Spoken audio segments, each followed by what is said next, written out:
The Safeguarding Online Civic Space Group, funded by USAID, is seeking the support of the traditional media to minimize the threat of election violence. The group, at a media briefing in Abuja, says the traditional media is an important stakeholder in the fact check of fake news, misinformation, and disinformation on social media platforms. Moya Thomas has details. The Kofi Annan Commission on Electoral Integrity in Digital Age says Nigeria is very vulnerable to social media abuse. The Center for Social Media Research also says fake news on social media, which thrives on sensationalism, could increase the potential for political violence and be a major threat to Nigeria's democratic process. Thank you very much. This citizens group is therefore calling for the collaboration of all stakeholders to ensure the tide of social media fake news, misinformation and disinformation is effectively stemmed.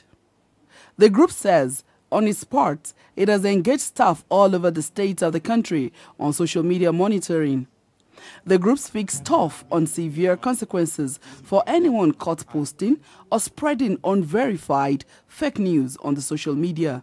The point of this is to build a massive movement of people who will be able to spot fake news, such that even if people don't self-govern and make sure that whatever they're sharing is correct, there's a group of young people, there's a group of older people who will then make sure that fake news that is not spread as much, because they're easily able to spot it. So what we're calling for is primarily self-governance.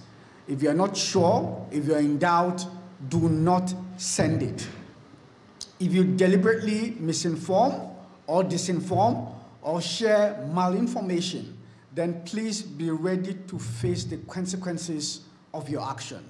When you see a peddler of disinformation, you quickly nip it on the bud by targeting that person and calling the person out publicly in form of shaming. That way, we believe that the moral consciousness, when somebody thinks that is called a fake news peddler. Nigerian social media users also have been advised not to post election results unless confirmed from INEC. It is also important for every citizen to know that social media engagements and posts forms perceptions of the international community about our dear country, Nigeria.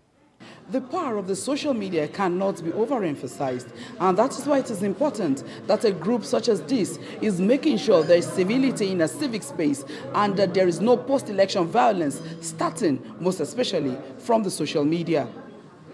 Moya Thomas, TVC News, Abuja.